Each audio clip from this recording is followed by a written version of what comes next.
Nah pemirsa, jangan jadikan keterpurukan menjadi alasan kita untuk tidak melakukan hal yang positif. Justru itulah saatnya kita untuk bangkit.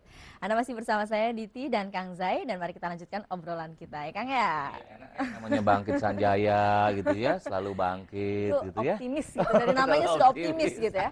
Nah Kang, setelah keterpurukan berakhir, apa sih yang harus kita lakukan nih supaya tidak terjadi lagi di kemudian hari gitu loh Kang? Kalau sebetulnya kalau saya sendiri ya, suka gitu loh dengan sesuatu yang berhubungan dengan masalah. Karena bisa membuat kita ini tahu strateginya bagaimana menyelesaikannya.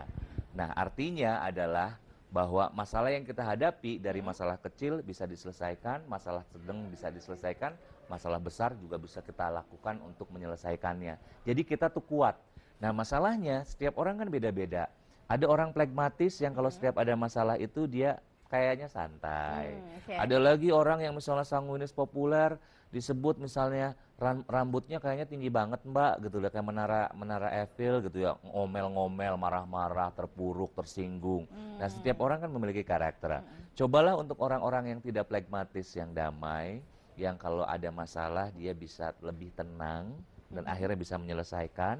Cobalah untuk bisa menjadi sedikit bagian dari orang pragmatis. Jadi Dengan mengenali cara dulu diri apa? sendiri, Iya. kemudian bisa Heeh. memanage Iya, dirinya memanage. gitu ya. Memanage itu dengan cara ngomong self talk ke diri kita sendiri juga itu salah satu bantuan yang cukup besar, berpengaruh. Dan yang berikutnya adalah jangan segan-segan untuk mengusap-ngusap bagian sebelah kiri. Bagian sebelah kiri. Sebelah kiri ini diusap-usap, mau kiri yang ininya jari, tangan, ininya kuping gitu ya. Oh. Ini ada perbedaan loh. Orang yang misalnya, saya misalnya ya takut misalnya dengan naik pesawat, terpuruk banget aku kalau udah naik pesawat nih ya, kayaknya tuh deg-degan gitu kan, kayaknya tuh hidup tuh udah berakhir gitu ya. Nah sampai akhirnya tuh jadi pusing.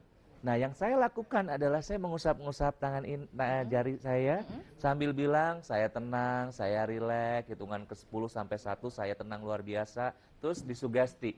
Naik pesawat itu enak, datangnya lebih cepat, sampainya lebih cepat, sampai di sana bisa senang-senangnya lama, terus aja ngomong gitu. Dan ternyata berhasil. Masalahnya orang yang tidak berhasil menyelesaikan konflik batinnya akan menjadi momok bagi alam bawah sadarnya. Sehingga apa? Sehingga dia akan menjadi sesuatu yang luar biasa kuat. Ya, contohnya apa? Orang yang misalnya ya, yang biasanya nggak nangis, tiba-tiba karena dia misalnya sering sedih, baru diomelin udah nangis. Terus nggak jadi tough, nggak jadi tangguh lagi. Ini harus hati-hati nih. Hati-hati apakah penelpon ini yang akan mengirimkan kebahagiaan. Amin ya. Kita angkat ya Kang Angkat Zai ya. dulu dong. Selamat Halo. malam. Salam sih. Malam. Aduh, ya Salam Allah, sih. sampai kaget ya Allah, sampai kaget ya Allah. Ya, Salam malam. sip Halo, Bapak. Iya.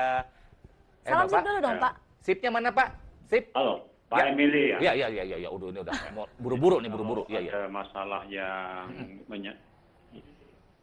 ya, jadi Ya. menyangkut masalah yang cukup berat misalnya Baik. ada katakanlah misalnya menyangkut utang yang cukup Besar. besar, didatangi debt collector Aduh, berkali-kali, iya, itu iya. kan membuat kita Stres ya drop Pak ya? ininya ya, semangatnya Betul, untuk betul. ini, apalagi diteror melalui telepon dan sebagainya betul. tadi.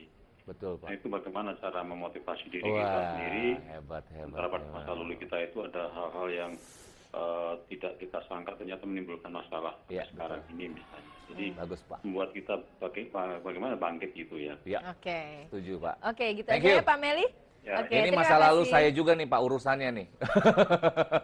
Dikejar-kejar debt collector Kang. Iya, biar tahu juga bahwa masalah itu pasti dihadapin oleh kita. Jadi jangan sampai kita ngerasa so suci, ya kan? Kita juga punya masalah, Betul. ya kan? Setuju Kang. Kita kalau misalnya banyak orang-orang yang kayaknya, waduh berwibawa, kayaknya tuh nggak punya masalah, menutupi masalahnya, tiba-tiba dia bermasalah dan sangat besar sekali. Akhirnya dia tidak bisa untuk menaklukkan masalahnya, ya kan? Lebih baik kita jujur pada orang lain. Saya dulu padahal saya dulu adalah mengajar di sekolah pengembangan pribadi ternama. Tapi saya terpuruk dengan, yaitu dia kolektor itu. Debt collector. Debt collector. Saya punya kartu kredit dulu kalau nggak salah 9. Terus Waduh. menyelesaikan masalahnya gimana Kang Zai? Menyelesaikannya satu, kita harus bersihkan diri dulu, ikhlaskan. Hadapi kenyataan. Itu harus dihadapi. Jadi ketika ada yang berhubungan dengan kita nggak bisa lari. Ya kan, harus dihadapi dong, ketemu sama kolektornya, cari solusinya. Saya datengin kantornya. Saya datengin kantornya dan saya minta bahwa saya harus menyelesaikan ini. Bagaimana solusinya? Diberi Pak solusi oleh pihak bank. Sampai akhirnya berapa yang Anda sanggup? Dapat diskon akhirnya kan. Setelah itu selesai semuanya, saya berhasil menyelesaikan. Itu menunjukkan itikat baik Menunjukkan juga ya. itikat baik gitu loh. Jadi bahwa Pak saya ini memiliki gaji sekian. Bapak bisa merelakan untuk saya membayar sekian, itu insya Allah Pak bisa. Kalau Bapak lari dari kenyataan itu nggak akan menyelesaikan. Yang kedua adalah berdoa. Bilang bahwa cukupkan, berikan rezeki untuk saya supaya saya bisa menyelesaikan masalah saya. Kalau boleh saya singkat berarti ada 2B ya Kang Zai. Apa tuh? Berani dan berdoa. Iya. Bener? Dan tawakal. Dan tawakal berarti ada BBT. BBT. Ya, BBT. Dan pemirsa, seru sekali perbincangan kita malam ini. Namun Anda jangan kemana-mana karena setelah yang satu ini akan ada Brain Gym. Tetaplah di Motivator.